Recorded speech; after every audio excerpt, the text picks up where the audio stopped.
What up, Wizards? Professor Dev from House of the Place, finally getting to step up to the lectern for a set that I am really excited about. We got some official Secrets of Strixhaven previews. It is day one, y'all, and as usual on day one, they decided to drop like 50 plus cards on us, and unlike as usual, whatever that means, a lot of the cards today actually look really good, so I kind of can't wait any longer to actually talk about these, and I'm not going to. Let's go ahead and jump in. Now let's start with some bangers in the common slot here. We got to see a whole cycle of new mascots for each school, and some of these look really good. We got Elemental Mascot and Fractal Mascot here to start things off.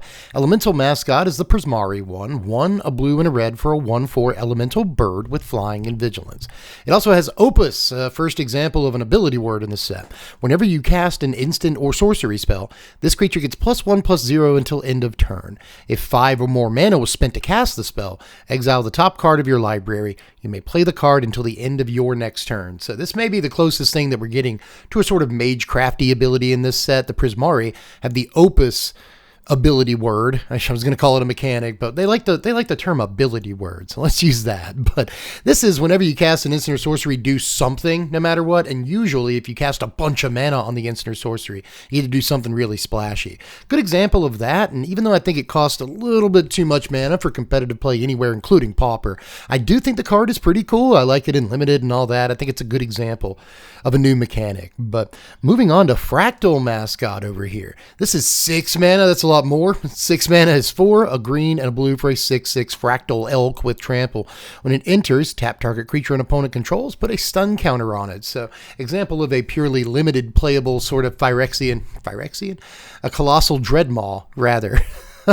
in disguise, which they like to do in a lot of sets, right? We always get at least one Dreadmaw. And this is a pretty good one. 6/6 trample for 6 is the same stats, but having a cool little ETB trigger to shut down an opponent's creature, especially like the thing that could block it or whatever, that's actually not a bad little ability, but it's only going to see play in the one environment. But we also got Inkling Mascot and Spirit Mascot. One of these is way better than the other. I'll let you guess. Now, Inkling Mascot is a black and a white for a 2/2 Inkling Cat. Let's go.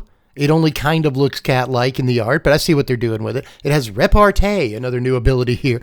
Whenever you cast an instant or sorcery spell that targets a creature, this creature gains flying until end of turn, Surveil 1. So you see what they're doing? We don't get Magecraft, but you get different things that happen when you cast different brands of instants and sorceries. In this case, the Silver Quill wants you to cast things that target a creature. So you can target one of your own creatures with a pump spell, you can target an opponent's creature with a removal spell, and this will go off. Now, flying till end of turn and Surveil 1 is not the best thing in the world, but you will play this card in Limited from time to time as well. That said, I'm pretty sure Spirit Mascot is the much better card here, and as a matter of fact, I think this could be borderline standard playable. Now, Spirit Mascot is a red and a white, so Boros colors, I guess we'll call those Lorehold colors in this case. This is a red and a white for a 2/2 Spirit Ox. Whenever one or more cards leave your graveyard, put a +1/+1 counter on this creature. That is pretty good, actually. I mean, it starts life as a 2/2, so the very first time a card leaves your graveyard,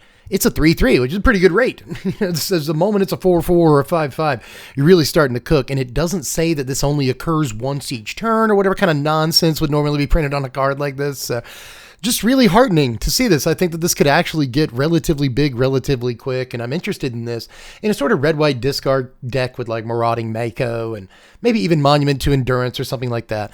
If you have ways of flashing back cards, more on that later, or just generally playing cards out of your yard, or maybe removing them with like a Ghost Vacuum effect or the Ooze or Agatha's Soul Cauldron, a card like that, then suddenly this could get relatively big over just a couple of turns. So I'm a little bit excited about this one. But my favorite mascot is actually Pest Mascot over here. He gets his own little slot. This is 3 mana, 1, a green, and a black for a 2/3 Pest Ape with Trample. Whenever you gain life, put a +1/+1 counter on this guy. So we get a Johnny's Primate style effect here that does cost like 50% more mana, but it's in a color combination that doesn't usually get access to this. I mean, like, Mono Black had Bloodthirsty Aerialist, which is an awesome card, and this is kind of like that a little bit in some of the same decks that Aerialist goes in. Trample is not flying, but Trample is sometimes even better than flying in some ways. Gaining life and putting a +1/+1 counter on this creature should be very easy in Limited, where there's a lot of pests and stuff. You know, those die, you gain a life. And a lot of other ways to sort of incrementally gain one life at a time. We'll look at one in just a second. So anyway, this is just a sick little card, I think, in the limited environment for sure, but we'll see if it makes the jump anywhere outside of that. I don't think that it's standard playable at 3 mana. Right, Aerith hasn't been standard playable at 3 mana. The life gain decks have not been that playable, honestly, outside of like best of 1 Qs and Arena.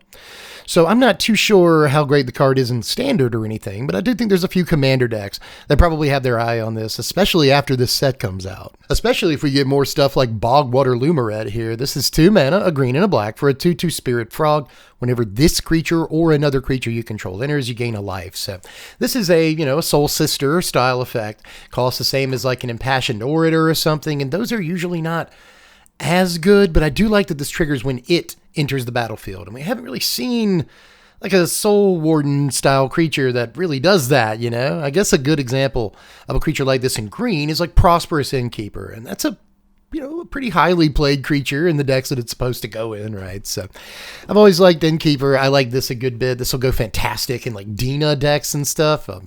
No matter which Dina you're building, it goes in the Dina decks and stuff. So just a cool little, life gain tool here. I'm always going to like creatures like this basically every time I see them. Now, to finish off the commons here, we did get some kind of normal ones today, like Rancorous Archaic and Procrastinate.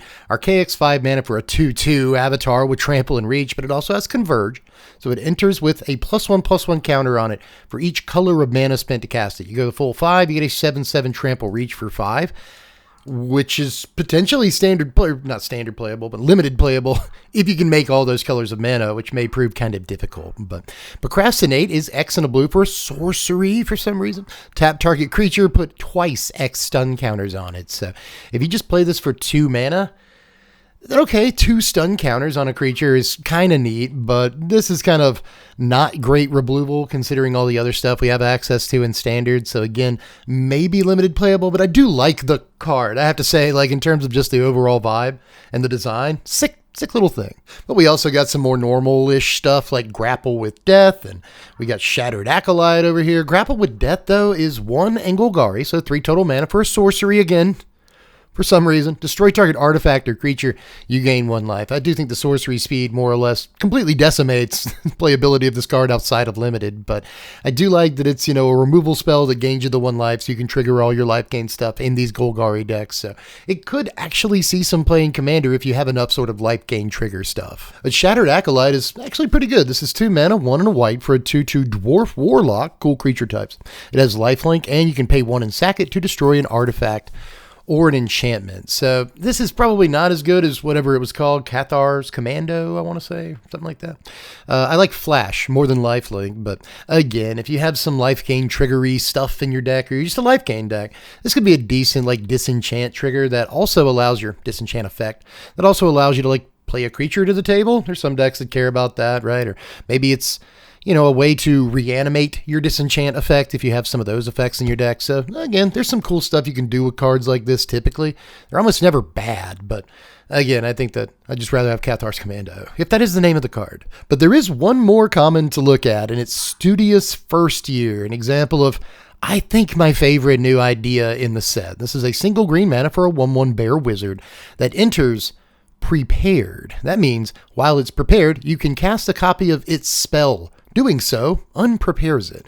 Its spell, in this case, is Rampant Growth. It's just Rampant Growth. You know what that does, right? It's 2 mana for a sorcery, search your library for a basic, put on the battlefield, tap, shuffle up. So you can play this on turn 1, and then on turn 2, just cast Rampant Growth, which is kind of nice considering you get to keep the body around. That's cool. There's no real way to re-prepare this outside of a couple of effects that we've seen so far in the set. But if you can re-prepare it, I guess you get more Rampant Growth out of it. It's also cool that you can cast this on turn 3 and just get a 1/1 that casts Rampant Growth too. Like that could be fun if you rip it off the top of your library in the late game. Just altogether a really cool, kind of obvious effect that probably should have been done before. It makes sense for a creature to be able to cast a spell. But Strixhaven is the perfect plane for a creature to be able to do that on. So kind of a reverse adventure idea here that I really, really like. Just, again, the whole idea behind the design for. So I think it's implemented pretty well. And in this case, I think we get a good example of a reasonably strong card, although not overpowered, with this ability. But we'll see more as we go through. Hey, it's me again. Now, if you didn't think that any of the commons were particularly exciting, you don't think the mascots are playable in Pauper, if you don't even play Pauper, just wait till we get to the uncommons. we're about to do now. We get to introduce some new mechanics and talk about a returning mechanic that's kind of perfect for the school that it's involved with. But apart from that, we got a couple of cool cycles in the uncommon slot too. We got a bunch of new legendary creatures that look awesome, and more importantly, and maybe even most awesomely in the entire batch of cards today, we got 5 new charms. Charms are always exciting, so let's get to the uncommons. Now let's start the uncommons with some more new mechanics. We got to see the Witherbloom mechanic of the set. It's called Infusion. We see it on Lumarette's Favor here, as well as Old Growth Educator. Lumarette's Favor is 2 mana, a 1 and a green. For an instant, hey, it's got Infusion. And when you cast this spell, copy it if you gained life this turn. You can choose new targets for the copy. Target creature gets +2/+4 until end of turn. Target creature gets plus Giant Spider until end of turn. That's kind of neat. What a weird buff, but it is cool to be able to copy this and get like +4/+8 on a couple of dudes, whatever. Not too bad. So I kind of like this. You get +4/+8 in total. I think I just misspoke there. People are going to be like, you don't get +4/+8 on 2 guys. Like, yeah, I know. Excuse me, but in any case, getting a total of +4/+8 is pretty neat if you have engineered a way to gain life up to then. And the instant speed is welcome on this combat trick, but at the end of the day, that's all it really is a combat trick. So let's look at Old Growth Educator here next. This is 4 mana, 2, a black and a green for a 4/4 Treefolk Druid with awesome art. It also has Vigilance and Reach and Infusion. When it enters, put 2 +1/+1 counters on it if you gained life this turn. So pretty cool with lifelink creatures on the second main phase, right? That's pretty good, but there's lots of ways to gain life without having to spend too much mana in your deck. And at that point, you have like a 4 mana 6/6 Vigilance Reach, which again is really just limited playable, but I think it's pretty limited playable. But moving on to a mechanic that isn't new, but it is returning, and we all know and love it. It's Flashback, baby. We got to see this on the Lorehold cards today, like Molten Note as well as Dual Tactics. Now, Molten Note is X and a red and a white for a sorcery that deals damage to target creature equal to the amount of mana spent to cast this spell, and you untap all the creatures you control. You flash this back for 8 mana. It's like 6 and a red and a white. So it's going to be tough to flash this back outside of like Sealed, but I guess it's pretty good in that environment, right?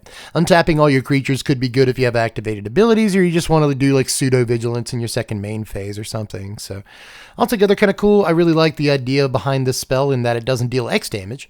If X equals 1, it deals 3 damage. So for 3 mana, that's actually a fairly limited playable removal spell, but I'm pretty sure that's the only format we'll actually see this card in. Now, Dual Tactics, on the other hand, might be a little bit better than it looks. This is a single red mana for a sorcery that deals 1 damage to a creature. That creature can't block this turn. You can flash this back for 1 and a red. So that means that you can make 2 creatures unable to block for 3 total mana. And at that point, you've also cast 2 spells in that turn, so your prowess creatures or your magecraft creatures or whatever they're called in this set, will all pop off because you were able to cast a couple of spells in rapid succession.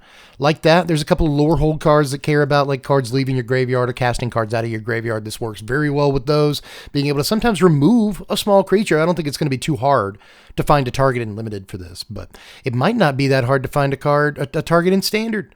I don't think the card is standard playable at the end of the day, but just think about the number of targets we have for like Nova Hellkites enter the battlefield trigger. How often it kills a creature? A lot. And so I kind of like this a little bit. Again, the flashback is cool. And even if you don't kill a creature, making a creature, unable to block is sometimes really, really good. So I don't know. I think there's something to this one, a lot more than sort of meets the eye, but I do think it just barely fails to clear the bar for real competitive playability, but it's not too bad. Now, we also saw some one-off examples of some of these new mechanics and the lower rarities here, but the one-offs we saw are pretty powerful cards. We got to see Cuboid Colony, and boy, graduation day, y'all. But let's look at Colony first. This card, first of all, is awesome looking. It's a really, really cool idea as far as the art direction, but this costs 2 mana, a green and a blue for a 1/2 insect with flash. It has flying and trample, and it also has increment. So this is like a version of Evolve in a way. Whenever you cast a spell, any spell, creature, instant, sorcery, planeswalker, whatever, whenever you cast any spell, if the amount of mana you spent to cast that spell is greater than this creature's power or toughness, put a +1/+1 counter on this creature. So again, this starts life as a 1/1. And interestingly, it has flash. So if you have 4 mana, you flash it in, cast another 2 mana instant or something, it immediately grows. That's kind of cute, right? But ultimately, I think it's not going to be too hard to cast, a 2-drop and then a 3-drop and then a 4-drop and eventually get this thing to be, a 4/4 flying trample. It shouldn't be too hard at all, actually. So there's a lot I like about this. It might even be somewhat playable in like the Ouroboros deck. So cool things abound with Cuboid Colony. I'm not sure that it's super playable at the end of the day. This is another one that may just barely fall short, but Graduation Day, though, this card looks like a commander banger. A single white mana for an enchantment with Repartee. We've already seen this ability word. What's it do this time? Whenever you cast an instant or sorcery spell that targets a creature, put a +1/+1 counter on target creature you control. Altogether pretty great. I wish it was just whenever you cast a spell that targets a creature, but it's got to be instant or sorcery. As much as I want this to be good in like the mono white enchantments deck in standard, it's probably not quite there, right? But whenever you remove one of your opponent's creatures with like a shoot the sheriff or something like that, +1/+1 counter on a guy. That's not too bad. Whenever you cast a buff spell on one of your dudes, +1/+1 counter on a guy. And that's where I think this card could become busted, is if you somehow manage to cast like 2 pump spells in a turn, and you can also put +1/+1 counters on those guys. Maybe those creatures have double strike or trample, or they receive them from the buff spells you cast before that. Again, this card could get somewhat out of hand, and it only costs a single white mana to cast in the first place. So great 1-drop here, and again, good for commander, but I think it could sneak by in standard if the right build exists. Just a good little card here. But like a guy moving to Sweden, let's look at some cycles here. We got Abigail Poet Laureate as the first of our legendary cycle here. This is 3 mana, 1 a white and a black for a 2/3 legendary bird bard with flying.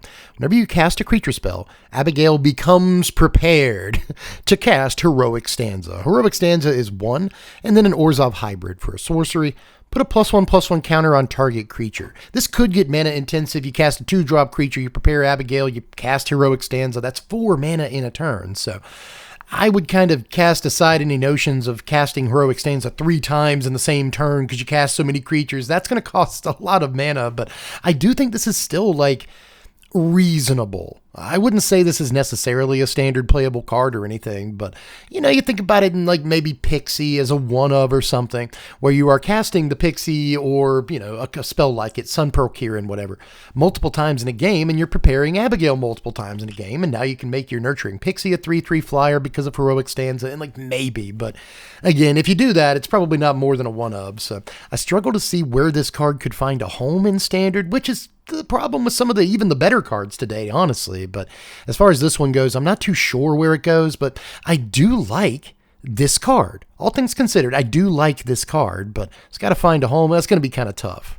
Another neat legend to think about in the uncommon slot here is Kirol History Buff. This is 2 mana, a red and a white for a 2/3 legendary vampire cleric. Nice. Whenever 1 or more cards leave your graveyard, Kirol becomes prepared. To Pack a Punch, this is 3 mana, 1 a red and a white for a sorcery. Mill a card, put 2 +1/+1 counters on a creature, and that creature gains trample till end of turn. A 2 mana 2/3 is kind of fine, and it's not too hard to prepare Kirol. And I actually think that 2 +1/+1 counters on a creature whenever you cast Pack a Punch is probably better than it looks, but I still don't know that it's quite good enough to hang in standard. So what you got next? Let's look at Sanar Unfinished Genius. This is 2 mana, a red and a blue. I don't know why that took me a second to read. A red and a blue. For a 0/4 legendary goblin sorcerer. Nice creature types. Sanar enters prepared. You can tap to create a treasure token, but you can only activate that if you've cast an instant or sorcery spell this turn. And the spell half of this is Wild Idea. It costs 5 mana, 3 red, blue for a sorcery. Search your library for an instant or sorcery, reveal it, put it in your hand, shuffle up. So that is a lot of mana for a card type specific tutor, right? But this should help you get the mana to actually use its spell half. I kind of like that idea, and if you can flicker it somehow, it'll enter prepared to cast Wild Idea again. I think it's kind of cheeky to like use Wild Idea to search up a flicker spell that does something else, right? Draws cards or taps creatures or something like that. Just get a flicker spell that does something besides flicker a creature. And then flicker Sanar, you can cast Wild Idea again, so you got some value. There are cute tricks with this, but ultimately, it's just a 2 mana creature that's going to tap for a treasure token most turns, and that's not bad in and of itself. So Wild Idea just kind of exists as an extra little bit of icing on the card, and generally this is just a 2 mana dork in Is It, which I think is okay. And like, not only is it a mana dork, but like it creates artifacts, and you might have like some reason to bring artifacts into play too, like something that triggers when you do that. So Cool card altogether, but so is Tam, Observant Sequencer here. This is 4 mana, 2 green-blue for a 4/3 legendary Gorgon Wizard with landfall. Always exciting.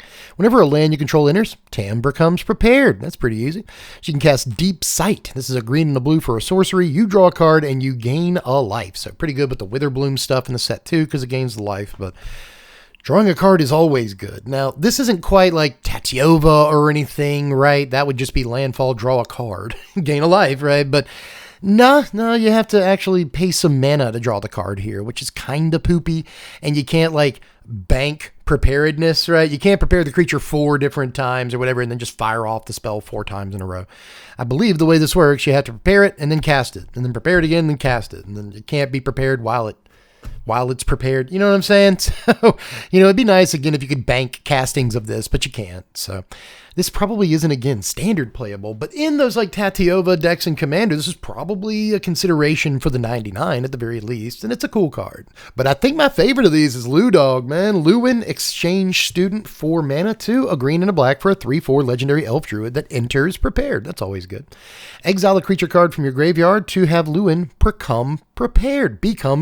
I don't know why I'm having a problem saying that today, but you can only do that at sorcery speed.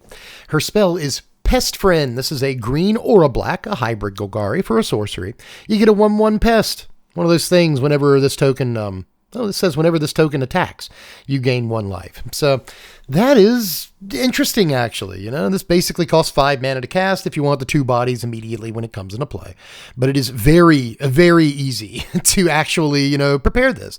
It goes really well with the lore hold cards in the set, which is weird because you'd have to play 4 colors in your deck to maximize the potential of that, but still goes very well with those. And it goes particularly well with Insidious Roots. And it's not like we don't see 2 or 3 cards every set that go well with Roots, but again, particularly well. You'll not only get the 1/1 token, but you'll get a token from Roots, and it'll get big, and you can do this as many times as you want in a given turn. Seems like a kind of a finishing move, a flying elbow drop from the top rope in the Insidious Roots decks. And it only costs 4 mana. Now, of course, if you untap with this in play, I think it can do a lot more damage, right? Because then you'll have 4 or 5 mana to spend in a turn. You can just make pests and go crazy. Really good with any sort of, a creature enter the battlefield kind of effects, and really good for that matter in kind of sacrificial decks too. So meets at the crossroads, a few different strategies that are, first of all, important and limited. That's cool because it's an uncommon, but this is another one that I think could sneak into a standard deck from time to time, depending on what the strategy is. For that matter, I think she might be good in Commander from time to time, or even just as your Commander, she might be a fun build around, but I think she looks like a 99er. But let's move on here to the last few uncommons we'll look at before we move on to the rares and mythics, and this is the Cycle of Charms that I promised you back there. Always exciting, or at least they're exciting to me, but that said, well, I guess we have to sort of rank these in order of how good I think they are, at least. But keep in mind, I'm an idiot. But all that said, we'll look at Silver Quill and Lorehold Charms first here. I think these are the lower tier options, which pains me because, I love Orzhov. But Silver Quill Charm is okay. It's a white and a black. Having trouble reading colors today. It's a white and a black for an instant. Choose to either put 2 +1/+1 counters on target creature, or exile a creature power 2 or less, or each opponent loses 3 life, you gain 3 life. So I don't know how great the final mode on this is, but it's kind of a burn spell, and I'm always kind of into that. I like draining. The 2 +1/+1 counters on a creature could be a fantastic combat trick, could be good with lifelink creatures. And then exile a creature power 2 or less is probably the good mode on the card, especially considering it's only 2 mana. So I think there's a fair number of targets in standard for that mode, but altogether it's just kind of decent. And the same thing can be said, I think, of Lorehold Charm here. This too is 2 mana, red and a white for an instant. Choose one. Each opponent sacrifices a non-token artifact of their choice. Okay. Or return target artifact or creature card mana value 2 or less from your graveyard to the battlefield. We're cooking. Or creatures you control get +1/+1 and gain trample until end of turn. So this is definitely no Boros Charm, right? I would say this is every bit as Boros Charm is obviously overpowered, but I guess if they have a non-token artifact, this is a decent piece of removal against them.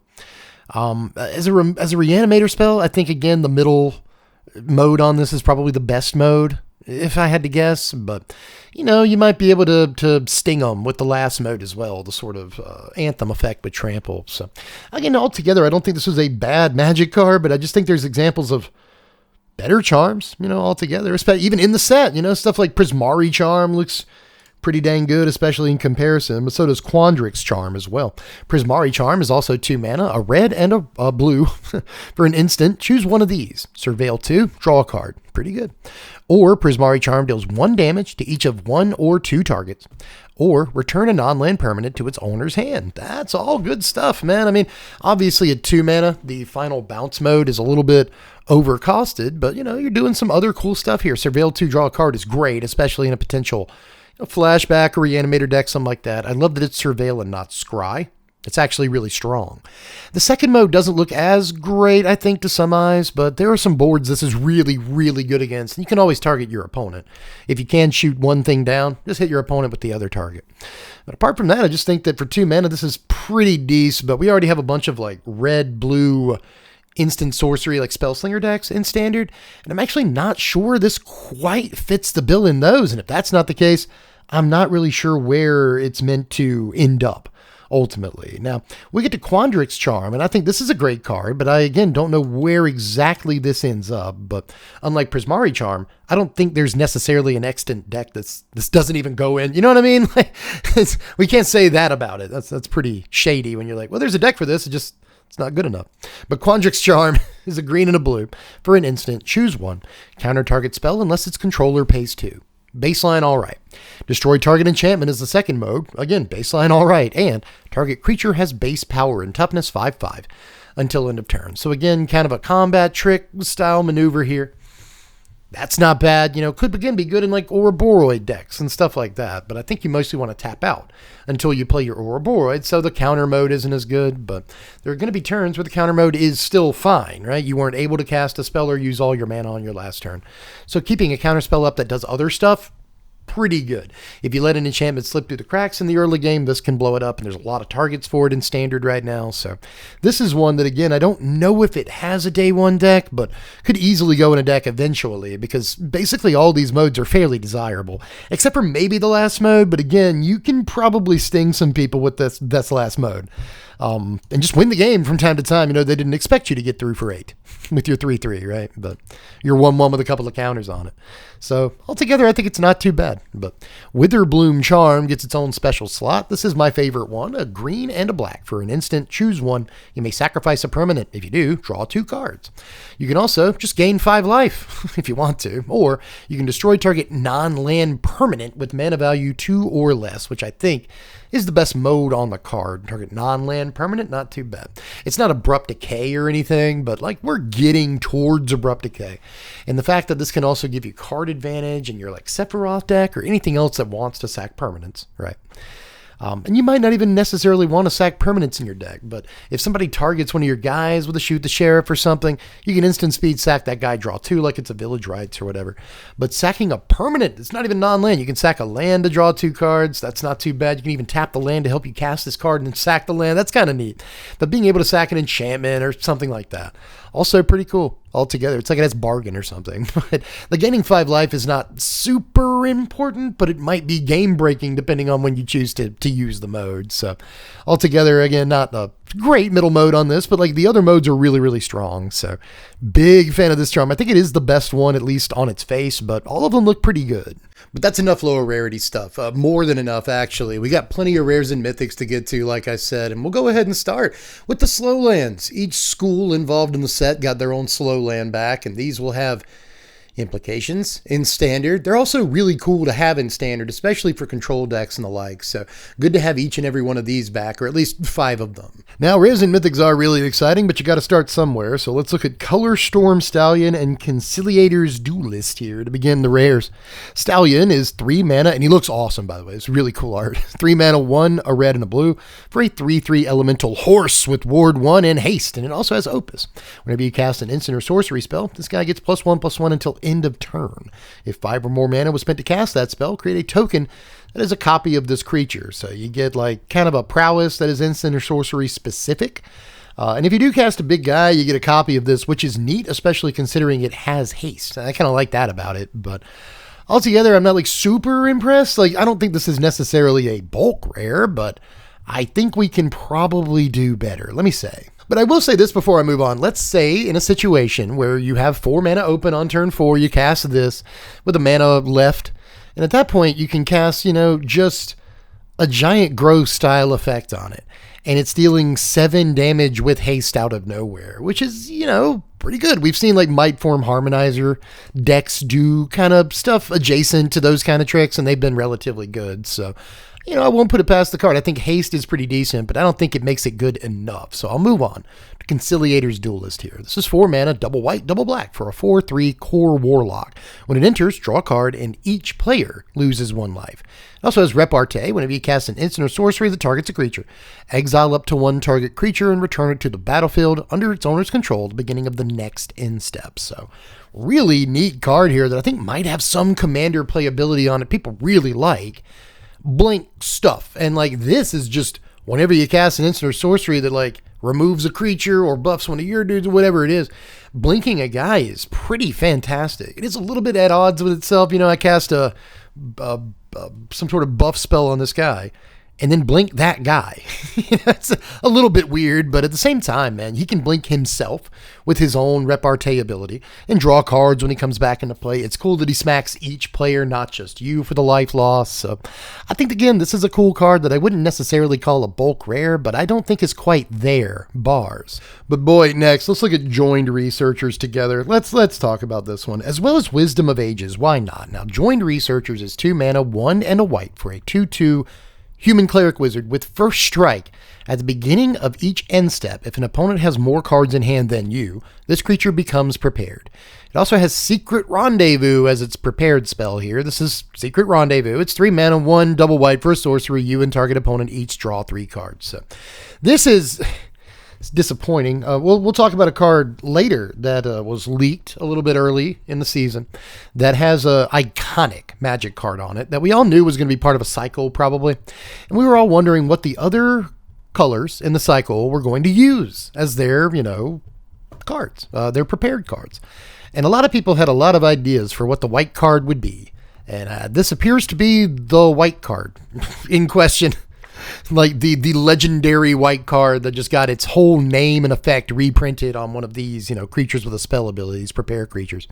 It was Secret Rendezvous. Who in the pool had Secret Rendezvous? I don't think it was anybody. I don't think anybody thought it would be this one. Weird card to put as this thing's like prepared spell, right? This thing's signature spell. But I guess it could be viable in Commander. I mean, it says at the beginning of each end step. So not just yours, but like every opponent's end step. This card checks to see whether it can reload Secret Rendezvous, which is kind of neat, but obviously you can only cast it once per turn cycle unless you have a way of giving your instants or your sorceries flash, right? So there are ways of doing that, sure, but ultimately I don't think it's great. I mean, it's a 2 mana 2/2 first strike, which is like not too bad. It's not too hard to pop off, especially if you're on the play. But then for that work, you get to let your opponent draw 3 cards. And I just think it's like I've never been a huge fan of Rendezvous, honestly, like not even in Commander. So I wish that I liked this card more than I do. Let me just say that much. But that said, we'll move on to a ridiculous card, at least in Commander. This is Wisdom of Ages, but is this Commander playable in 2026? You let me know. 7 mana, 4 and triple blue for a sorcery that says, return all instant and sorcery cards from your graveyard to your hand. You have no maximum hand size for the rest of the game. Exile Wisdom of Ages. So in Commander, you could probably return, 15 instant or sorceries to your hand, like fairly easily. I will say there are decks in Standard that are like, is it Spellslinger decks that try to play Tolarian Terror, Eddie Merc Crab, and spells like that. They've got literally 8 to 10 instant or sorceries in their graveyard at any given time. So like this card could be fun, but win more, you'll never have the mana to cast it. Just focus on your Eddie Merc plan, right? So I just don't think this is competitively viable whatsoever at 7 mana. But in Commander, again, all your instants and sorceries, that could be particularly crazy. But again, you let me know. Maybe I'm misjudging this. Maybe 7 mana is a little bit too much. And there's better options in Commander if you're going to spend 7 mana in Spellslingers. But dang. That's all I'll say. But up next, a special all by itself slot for my sleeper pick of the day, I think. This is called Together as One. 6 mana for a sorcery with Converge. Target player draws X cards. Together as One deals X damage to any target. You gain X life. where X is the number of colors of mana spent to cast this spell. My weird conspiracy theory here is that Reality Fracture is actually going to add a 6th color. Like, we're finally going to get it purple or orange or yellow or whatever. Something like that. And so you can actually hit for X equals 6 when Reality Fracture comes out. Again, dumb conspiracy theory there, but ultimately I still think this is good. I really think there might be something to this, even at sorcery speed. You're telling me 6 mana, I draw 5 cards, it deals 5 to my opponent or their best creature and kills it, and I gain 5 life. That's kind of nuts. That's like an ultimatum of sorts, you know? It feels like casting an ultimatum. This will also trigger all your like Prismari stuff that want you to cast big spells or what. I guess that's kind of neat, you know? But ultimately, dude, I think that this could be a pretty scary card in Standard, especially Standard, where we have like Starting Town, Multiversal Passage in a bunch of ways to make 5 colors in a 5-color mana base. You know, we have Bloom Tender and stuff like that. Just, yeah, dude. And Bloom Tender could help you cast this way ahead of schedule for what that's worth. And it might be worth, you know, $20. I think again that this is one of those that you read and you're like, but the more you think about it, the better it looks. I really think this one might have a chance, y'all. But you can tell we're getting into the fancy stuff now because we're going to look at Molten-Core Maestro as well as Pensive Professor over here, which doesn't look anything like the Professor. I think they really dropped the ball on that. But Molten-Core Maestro on the left over here is a fun little guy. Look at him. He's having the time of his life. 2 mana, 1 and a red for a 2/2 Goblin Bard. Nice. With Menace and Opus. Whenever you cast an instant or sorcery spell, this guy gets a +1/+1 counter. Okay. If 5 or more mana was spent to cast that spell, add an amount of red equal to this creature's power. So the way numbers work, that will always be at least 3 mana. If you spend 5 mana on a spell, you'll get 3 mana back. And that's just if this thing is at base power when you cast that spell. That's wild. That actually gives you a lot of reasons to play expensive spells in your deck.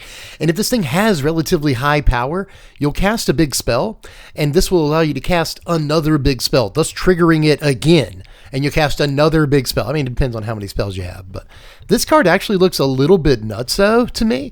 Just at 2 mana for a 2/2 with a keyword ability that makes it hard to block. If you trigger it twice, you know, it's a 4/4 menace. It's got like a super prowess, you know, I cast an instant or sorcery, it gets a counter. That's fantastic. So again, for 2 mana, I think this competes with like Emberheart Challenger in Standard, but that is a very good card to be like competing with if you're trying to make the case that a card is strong. I think that this definitely is. So I wouldn't be surprised to see this show up there, but to be honest, I wouldn't be surprised to see this show up in Commander either, where this could actually be a really reliable, you know, mana producer. Just a pretty exciting card, man. But so is Pensive Professor over here. This is 3 mana, 1 double blue for a 0/2 bars. Human Wizard with Increment. Whenever 1 or more +1/+1 counters are put on this creature, draw a card. So let me just say, I like that he starts as a 0/2. I usually wouldn't say that about a 3-drop creature, but it's really easy to increment these guys. And I'll remind you that increment triggers whenever you cast any spell that fits the criteria at least. So you can again cast a creature, you know, for 1 mana. You cast a 1-drop in this case, and you'll put a counter on this guy, draw a card. But obviously this doesn't just trigger when its increment ability triggers. This triggers whenever 1 or more counters are put on it. +1/+1 specifically. And there are so many ways of doing that without its increment ability having a trigger. So I think in Commander, this is an absolute bomb. Like, this goes in so many decks, you know. There's the Tidus deck, the Final Fantasy deck from last year, but just about any deck with like a blue-green counters theme or a Bant counters theme or something like that, it's going to play this. It's going to draw many cards. And I imagine there's probably some kind of infinite combo I'm not seeing right off the top of my head where like, oh, whenever you draw a card, put a +1/+1 counter on a guy. And, you know, like a sort of a Proph's Eidetic Memory style effect or something like that. To go with this and either go infinite or go hard, right? So just a wild looking Magic card that I'm not convinced is Standard playable at 3 mana for a 0/2, but in Commander, this looks like an all-timer. But believe it or not, there's cards I like even more. We got to see stuff like Hardened Academic over here. I like the name for some reason, as well as Grave Researcher, which I like as well. Hardened Academic is cool. It's 2 mana, a red and a white for a 2/1 bird cleric with flying and haste. Discard a card to make this guy gain lifelink till end of turn. Neat. And whenever 1 or more cards leave your graveyard, put a +1/+1 counter on target creature you control. So just a 2 mana 2/1 flying haste is kind of good. It's okay. You know, I think we have like Malcolm the Eyes was already a 2 mana 2/2 flying haste. So it's not like that's the bar or whatever. You know, Malcolm's not the most playable card in the world, but it's still a pretty good rate, I have to say. Discard a card. So lifelink isn't the best thing it could get when you discard a card, but just having another 2-drop that is a discard outlet is kind of cool in and of itself as well. But the last ability ain't bad either, man. It doesn't say that it gets a +1/+1 counter. It says put a +1/+1 counter on any guy that you control, whatever you want to, bub. So I like that about it too. And it's pretty easy to make cards leave your graveyard, especially if you are using its ability to discard flashback cards or whatever it is, right? So altogether, really, really cool deal for 2 mana here. If this costs 3, I probably wouldn't look sideways at it, but at 2 mana, this might be worth something. And it goes pretty well with all the stuff Lorehold's trying to do. Again, I said it earlier, like a red-white discard deck with Monument and like Marauding Mako, like making it happen, Cap. And I think this actually could be a really key card in something like that. But next we will look at Grave Researcher. This has Reanimate on it. It's pretty insane. It's 3 mana, 2 and a black for a 3/3 Troll Warlock. At the beginning of your upkeep, surveil 1. Then, if there are 3 or more creature cards in your graveyard, this guy becomes prepared. And once he's prepared, you can guess freaking Reanimate. A single black mana for a sorcery, put a creature card from a graveyard on the battlefield under your control. You lose life equal to the card's mana value. Don't pay any attention to the last mode, the last line of text on this. That last sentence has deterred players since 1998, but it turns out that even if you put like a Valgavoth in play and lose 9, you probably still win, depending on when you do this. But that said, you have to actually cast this guy. You have to get him loaded up, which is easier said than done, right? And then you have to, keep him in play usually for a turn. It's at the beginning of your upkeep that he triggers. So maybe you flash him in somehow. You find a way to do that at the end of your opponent's turn. But then look how many hoops you're jumping through. You have to flash him in. You have to have a bunch of stuff in your graveyard. And you have to have extra mana for the Reanimate, right? So I'm not too sure, again, if this thing really lines up, but if you can make this a 1-mana Reanimator spell on turn 4, I think you're in, buddy. I think the way the designers looked at this as well, you're casting most Reanimator spells in Standard on turn 4 anyway. So we'll make it to where this guy happens on turn 4, right? The Reanimate happens on turn 4 if you do it right. It's easy, Overlord of the Bellmurk on turn 2, this guy 3, let's go. You probably got it on 4. But the guy has to stay alive for an entire turn cycle. If that happens, though, you still get your Reanimator spell on 4, but you only spent 1 mana. That means you have 3 mana to remove spells, to counter spells, or protect your investments, and I think that is actually a big difference. But I think for the most part, people are probably just going to elect to keep playing Zombify and Zuko's Conviction and stuff like that. So again, I wish I could say this card was a shoe-in for Standard, and it is very exciting to cast Reanimate. It's a lot better than Secret freaking Rendezvous, I know that much, but it's still, I'm not sure that it's quite there, said the bear. So we'll look now at my 2 favorite rares of the day before we move on to the Mythic, starting with Berta, Wise Extrapolator, but not ending there. There's also Exhibition Tidecaller, which you will eventually be very annoyed by. But first we'll look at Berta. This is 4 mana. Cool name. Cool frog. Look at how awesome this frog is. This is 4 mana, 2, a green and a blue for a 1/4 legendary frog druid with increment. Whenever 1 or more +1/+1 counters are put on Berta, add a mana of any color. Crazy. You can also pay X and tap Berta to create a 0/0 green and blue fractal creature token and put X +1/+1 counters on it. So you pump 5 mana into it, tap it, you make a 5/5. That is actually kind of a decent static ability, honestly. Not a bad mana sink. It's a way to put creatures on the table and, trigger other effects and whatever. Just all together, if you have 8 mana laying around in Commander or whatever, like, sure, I'll make an 8/8. At instant speed. I think it's cool that this doesn't say sorcery speed or whatever. So that's nice.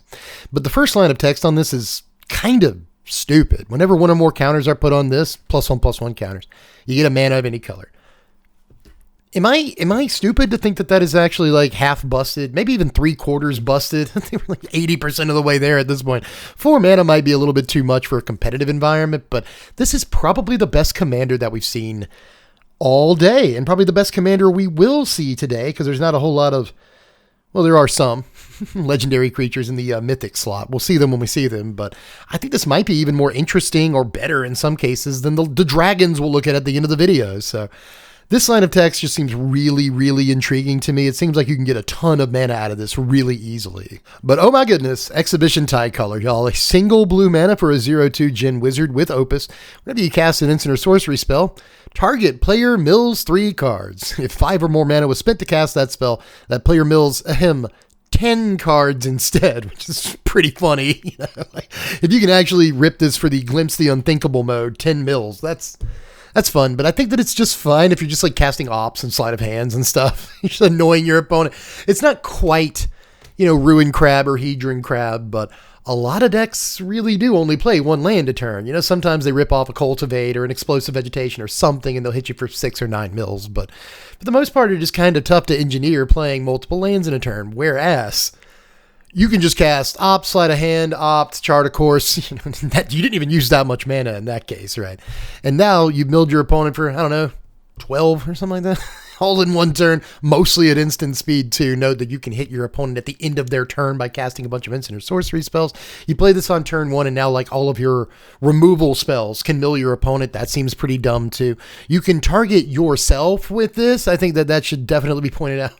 If you need to mill cards into your graveyard, this is actually a pretty good way of doing it, especially if the card you're casting mills you anyway. If you cast like a 2-mana sorcery or instant on your next turn that says mill 4 cards and return one of them to your hand. There's a few options like that in standard.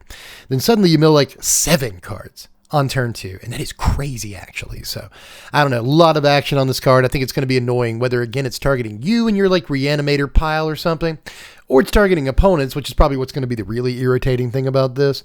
And I'm not sure that it's quite good enough, but now we have this card, along with River Churn Monument, and a couple of other good like mill pieces, Kitsun's Technique and Jidoor in the mana base. And I think that some sort of blue-based mill deck might actually be where it's at, dude. It's worth noting, too, that Hope S-Time is a card that exists in Standard, and this is a creature that cares about milling, and those go fairly well with Hope. And I'm just saying, it could, things could pop off here, just all together. A 1-mana dude that can mill 3 each time it triggers, and it's so easy to trigger. Yeah, it's the kind of card that probably will be really powerful one way or the other. Now, you got to start the Mythic somewhere, too, so I guess I'll choose Improvisation Capstone here. This is 7 mana, 5 and double red for a Lesson Sorcery. Exile cards from the top of your library until you exile cards with total mana value 4 or greater. You may cast any number of spells from among them without paying their mana cost. This has Paradigm, so this is a new form of Epic. So if you had Epic for the Mark Rosewater clue about, we updated an ability to remove its downside, it was in fact Epic. Paradigm says, then exile this spell. After you first resolve a spell with this name, you may cast a copy of it from exile without paying its mana cost at the beginning of each of your first main phases. So again, just like Epic, you get to cast the spell every single turn, which is bananas. It kind of makes up for the fact that you don't get the appropriate mana value the first turn that you play this card. You should catch up on that mana value by the second turn. And then by the third turn after you played the card, you're going crazy with mana value. So this is actually pretty cool. I like that it's not like, an enchantment that can be busted. Like, once you resolve this, then it's going to happen every single turn. And that is going to be really tough for opponents to do anything about. So if you ramp into this in some sort of control shell, I think it might be really, really cute, if nothing else. But is it good enough at 7 mana? I'm not convinced. But I'm also not convinced that it's bad either. And it's also a lesson, by the way, which I think is kind of neat, in your Lessons deck that is discarding cards to a couple of different effects. Then you could discard this in the early game because you're nowhere near casting it. But, if you draw your 1 or 2 of copy in the late game, then you can actually cast it. I think there's some cool stuff about that. And obviously the Lessons deck with Grand and Artist Talent can decrease the cost of this. So you might be able to get it for 5 mana. That doesn't seem bad either. So, again, altogether, there's a chance for this card to show up, but I don't think it's a 4 of. Interesting win condition, sort of, though. But next is Withering Curse. This card, I think, is very good. 3 mana, 1 and double black for a sorcery. All creatures get -2/-2 till end of turn. Why is Infest Mythic? Well, it's because it has Infusion. If you gain life this turn, destroy all creatures instead. Now, I do think this probably could have been rare, to be honest. I don't know that this had to be Mythic. I think it's kind of lame that it is. But in any case, 3 mana Unconditional Sweeper, a 3 mana Damnation or Wrath of God or something, is pretty good. And it's not that hard to gain life. The problem is, in a lot of cases, if you do want to gain life, it's probably going to cost you some mana to do that, right? And if maybe you have one of the lands that gains you life when it comes into play, those usually come into play tapped, right? Scoured Barrens or whatever. So even then you have to back it up by a turn. But just a 3 mana Unconditional Sweeper is always going to be really tempting, and there's really not a whole lot of better options in mono black in Standard than a card like this. And, if nothing else, it is Infest, and sometimes Infest is all you need. or infect. It's infest is all you need. So, sometimes you don't even have to gain life, but it's fairly easy enough to do so. And especially in combination with requiting hex, right? You might actually elect to blight a creature to gain the life so you can cast Withering Curse and destroy all creatures. There are plays with the card in standard. So I expect to probably see this one show up. It is not bad at all. But next we'll take a look at the Dawning Archaic over here. This is 10 mana, sort of, for a 7/7 legendary avatar that costs 1 less to cast for each instant and sorcery card in your graveyard. It also has reach, and whenever it attacks, you may cast target instant or sorcery card from your yard without paying its mana cost. If that spell would be put into your graveyard, exile it instead. So if you can engineer a way to give this haste, I think it's crazy, but as it is, you have to wait an entire turn for this to attack, but it should have, if you were able to get it into play easy enough, it should have plenty of juicy stuff in your graveyard to recast. So I kind of like that about it. But, we play Eddie Merc Crab, Tolarian Terror, all the cards I mentioned earlier. And those want you to have, 4 or 5 cards in your graveyard, instants and sorceries, in order to play them for a reasonable cost. This wants you to have 8 in order to cast it for a couple of mana, and 10 to cast it for free is crazy. But it is noteworthy that unlike Terror, unlike Eddie Merc Crab and cards like it, you can cast this for free if you have enough cards in your yard. So maybe that's a good reason to mill yourself with the Exhibition Tidecaller. But in any case, man, I think that this probably is very good. I do. Even at 3 mana, 7/7 reach is insane, especially if it free cast cards from your graveyard. So yeah, I'd probably keep an eye out for this one. This is a pretty stout Mythic right here, and it could slide right into existing decks as well. Well, let's move on here to a couple of planeswalkers we got to see today. We got Professor Delian. I want to call him Darian every time. Professor Delian Fell. Old Del Fell over here. But we also got Ral Zarek. Mono Black Ral Zarek. But in any case, Professor Delian Fell. Del Fell is 4 mana, 2 green-black for a 5 loyalty legendary Delian Planeswalker. +2 this thing to gain 3 life. All right. You can also 0 Delian to draw a card and lose a life. If you -3 Del, you destroy target creature. Okay. And for -6, we get an emblem with whenever we gain life, target opponent loses that much life. Hey, that's a good card. I've seen that card before. It can be really good with combos and stuff like that. So the ultimate on this is nice, and you get it the turn after it comes into play, which I think is really, really neat. And of course, if you have doubling season, you get it the turn it comes into play, but it's just not hard at all to make this work. If you can proliferate the turn this comes into play, even the one time, you can ultimate it the turn it comes into play. It's really neat. But, you get it into play on 4, you +2 it, and then on the next turn, you can emblem it and keep it in play, which I think is insane. It's really good for 4 mana, but in any case, draw a card, lose a life, so it's like a 4 mana Phyrexian Arena style effect. It never has to come down on loyalty to do that. Destroy a creature is very, very good. Gain 3 life isn't even terrible. It's not protecting itself in that situation, but if you're a control deck and you've, protected yourself well enough, but your life total's kind of low, I could see having the space to play this in a turn, keep a couple of mana up to counter spells or remove stuff, right? There are spaces in a control pile or a mid-range pile where you could play this plus it and kind of feel okay doing that, right? But altogether, I think it's a solid Planeswalker. I like that it has a lot of abilities. That's good. Design said that they were kind of looking to make a normal, old school Planeswalker out of this, and I think they did that while still making it fairly playable. It doesn't look too bad. But we'll move on to Ral Zarek, Guest Lecturer over here. 3 mana. 1 double black for a 3 loyalty legendary Ral. This is +1, Surveil 2. -1, any number of target players each discard a card. -2, return target creature card, mana value 3 or less from your yard to the battlefield. Or -7, flip 5 coins. Target opponent skips their next X turns. X being the number of coins that came up heads. So that's a pretty wild ultimate there that you won't even get to if you do have doubling season out. You can't immediately ultimate if you have doubling season, which is probably the correct way to design this card, but you'll almost never get to the ultimate. It takes 5 turns after you play it or whatever to get to the ultimate. Probably not going to happen, but on its face, +1, Surveilled 2. Again, that does not protect it in any way. That might suck. Any number of target players each discard a card. Again, does not protect this guy in any way. Might suck. Return a creature card, mana value 3 or less from your yard to the battlefield. Now we're talking. But I just have a 1 loyalty Ral. But that's probably the best way to use the card the turn it comes into play. In most situations, most game states, I imagine you want to -2 this. On turn 3, get something you milled with Overlord of the Baelmerk or some other mill effect on turn 2, or just something that died like Deep Cavern Bat or something. Get it back, put it into play. So I really like the -2, but I don't love how vulnerable it leaves the card. But most of its modes leave it somewhat vulnerable. The -1 is kind of good, especially if you are doing like, Deep Cavern Bat or Bandit's Talon on turn 2, into Rouse Zarek on 3. You're playing it kind of like a Davriel or something. I could see that working too. And you can discard cards if you want to as well in your like Mayhem deck or Reanimator deck or whatever. So ultimately, I'm not sure how powerful this is, but it is a 3-mana walker with 4 separate abilities. I just think you kind of have to treat the ultimate like it doesn't exist, honestly. But let's look at some mythic freaking dragons, everybody. Here's the legendary guys. We got to see Prismari the Inspiration and Quandrix the Proof up first. Now Prismari is 7 mana. It's 5, a red and a blue for a 7/7 legendary elder dragon with flying, and ward pay 5 life. Pretty steep ward cost. Instants and sorceries you cast, they got Storm, buddy. That's pretty good. That's pretty okay.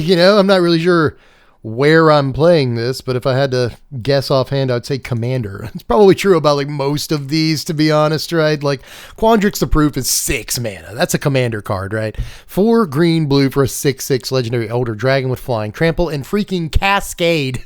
In case you're new around here, when you cast the spell, exile cards from the top of your library till you exile a non-land card that costs less than this card. You may cast it without paying its mana cost, but the exile cards in the bottom in a random order. Instant and sorcery spells you cast from your hand have Cascade. It's crazy. So we knew that the cycle was going to grant various old keywords to your instants and sorceries. And this is a crazy one. This is crazy. First of all, this could be standard playable for all I know. I mean, a 6-mana 6/6 Flample Cascade kind of changes everything. That's an insane, cast trigger. It's not even an ETB trigger. You get it whether the spell is countered or not. That's one of the cool things about Cascade. Again, mostly this looks like a Commander card. Is that controversial? I don't think so. So let's look at Silver Quill, the Disputant over here. This is 4 mana, 2 white, black for a 4/4 legendary elder dragon with flying and vigilance. Each instant and sorcery spell you cast has Casualty 1. If you don't remember that, I don't blame you. I forgot, and I'm the Aristocrats guy. It's an Aristocrats ability. As you cast the spell in question, as you cast an instant or sorcery, you can sacrifice a creature power 1 or greater. When you do, copy the spell. You may choose new targets for the copy. So if you are casting like a Village Rites or some other important Aristocratsy sacrifice spell, this will be very good in all those decks. I'm not sure, as the resident Elysil Core Aristocrats builder and commander around here, I don't know if this is worth it. Not necessarily. I don't play that many instants and sorceries. A lot of my removal spells are either on creatures or they're on repeatable enchantments and stuff like that. So I don't even play that many instants and sorceries, but even the ones I do want to play are ones that aren't super copyable, like Plumb the Forbidden and stuff like that. And again, Village Rites is copyable. I'll say that much, but I just don't play that many instants and sorceries most of the time in these decks. So I don't know. This is the problem I have with some of these dragons is we'll look at Witherbloom in a second.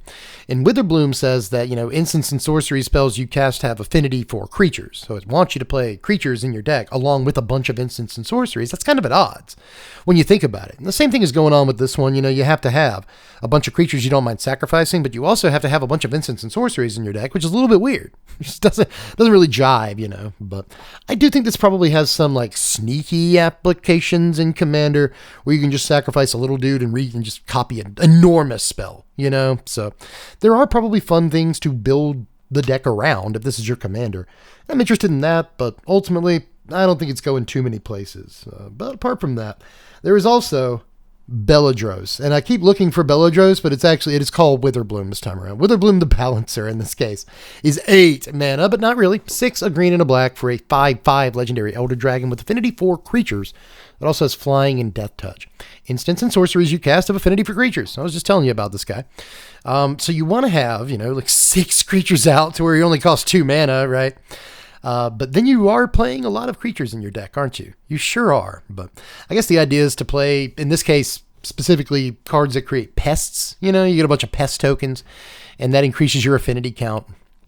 But just generally tokens decks and, maybe instants and sorceries that create tokens be really, really good with a card like this, So I could see it again, mostly in a commander setting, but maybe there's some sort of standard deck that could take advantage of this. I think that it's a bit at odds with itself. I'm not really sure what you'd be doing. The best thing I could think to do is probably some sort of Nature's Rhythm pile or Genesis Wave or some sort of creature tutor like that, but ultimately I'm still not sure if that's any better than what we're already doing with Nature's Rhythm and like the Badger Mole Cub decks and stuff. So hey, maybe it's good with Badger Mole, right? Like Badger Mole makes 2 creatures when it comes into play because it also animates a land. That deck has plenty of other 1 and 2 and 3 drop creatures in it, so it fills the board pretty quickly. And with the affinity for creatures and the fact that you're tapping creatures for so much mana, maybe you can cast this on like turn 3. Like maybe that's possible, right? But then what do you actually do with it? Start casting Nature's Rhythms? Like maybe, but it remains to be seen, honestly. I think again, this is a fun commander to build around. And I'm not sure what else it really does, but it can be good. That's a good thing in and of itself. But the final card of the day is one that we already knew about through a leak, but it's officially spoiled today, and it's maybe the most interesting card to talk about of the day. Here's Emeritus of Ideation. This is 5 mana, 3 and double blue for a 5/5 human wizard with flying and ward 2 that enters prepared. Whenever this creature attacks, you may exile 8 cards from your graveyard. If you do, this creature becomes prepared. And it can cast Ancestral Recall. A single blue mana for an instant. Target player draws 3 cards in case you don't know what Ancestral Recall does. Now, let's go ahead and get to it, because the big question is this card actually competitively viable in any way? And I'm not too sure. It's kind of trappish in a lot of ways. I think it actually costs 6 mana. Right? Looks like it costs 5. And the ward, maybe that helps it stick around. Like, nah, you want to cast this when you just go ahead and peel off the Ancestral Recall. And it's kind of nice if you can give it haste in some way to where it can go ahead and re-prepare itself and maybe even cast Ancestral Recall twice in the same turn. That'd be really nice. It's also good with like blink effects and stuff like that, because, you don't even have to attack with it. You can just cast the Ancestral Recall, blink it comes back in prepared, cast the Ancestral Recall, blink it. There's ways to do that in standard every turn, like Don and Leo problem solvers or something, but we're spending a lot of mana on our cards in this deck, aren't we? I'm just not, again, too sure this is truly competitively viable compared to cards like Meringue River Regent in standard. I think that's a pretty good example, right? Probably rather play Regent, but Porque no los dos some of the time. I'm just not sure how many slots control decks in standard have for a win condition like this, when they're already using those slots on like Shiko, Meringue River Regent, Wan Shi Tong, and stuff like that. Jeskai Revelation, right? There's a fair number of win cons that get packed into some of these control decks. I'm just not convinced, really, that this is like quite on the level. But I will say this about that. If this gets to attack more than like once or even just the one time, right, it's probably just burying the opponent in card advantage. Like, forget how much you're actually taking from their life total. Just think that you can cast Ancestral Recall when this comes into play, reload the Ancestral Recall and cast it again. You are 6 cards up on the opponent for just a couple of mana. So I think if anything wins the game, it's that sort of inevitability if you can protect this dude. So I'm not going to put it past this guy to see some play. Not at all. But there is quite the mana and, for that matter, deck building commitment to make sure you can protect it. That's all I've got for this one. That was a lot of cards today. If you stuck around to the end, I really, really appreciate it. But I'll be back tomorrow with more previews and stuff, and hopefully it'll be fewer than 50 or 60 cards. Actually have some time to break some stuff down. But so far, I am liking Strixhaven, Secrets of Strixhaven. I forget they are different sets. I like Strixhaven too, but Secrets of Strixhaven so far seems to be doing some cool stuff with the new mechanics. I, again, really like the idea of creatures that can cast spells. That's sick. I like incremental, and I'm not usually a big Quandrix mathematics and stuff guy, but I like that ability, and I like a lot of the other stuff that we've seen so far from the set.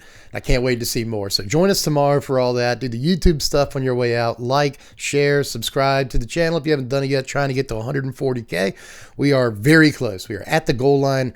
Get us over with that QB sneak. But apart from that, have a Patreon. $1 a month is all it takes to join up, and you can vote on what Strixhaven decks we do, and I've already got some ideas with just what we've seen so far. So go on over to the Patreon, help support the channel so we can keep doing these preview videos and top 10s and decks and commander stuff and all that other stuff we like to do. But anyway, y'all, I got to get out of here because it's probably been like 5 hours. This is probably a long video, so I'm going to get out of here for now. I will see you tomorrow. I'm Dev from The Place. Thanks for watching, Wizards. Spread love and be kind.